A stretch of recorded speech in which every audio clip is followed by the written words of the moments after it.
ജിദ്ദയിലെ പുതിയ ഇന്ത്യൻ ഹജ്ജ് കൗൺസിലായി സദഫ് ചൗധരി ചുമതലയേറ്റു. ഇന്ത്യൻ ഹജ്ജ് തീർത്ഥാടകരുടെ നടപടികൾ ഏകോപിപ്പിക്കുന്നതാകും പ്രധാന ചുമതല.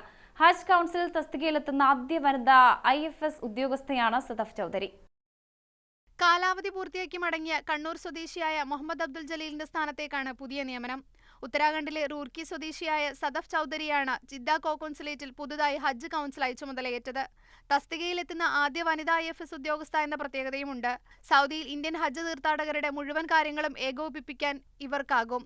ഇന്ത്യൻ അംബാസഡർ, കോൺസുൽ ജനറൽ എന്നിവർക്കൊപ്പം സൗദി അധികൃതരുമായും വിവിധ ഹജ്ജ് സർവീസ് ഏജൻസികളുമായും ചേർന്നാണ് ഹജ്ജ് നടപടികൾ പൂർത്തിയാക്കുക.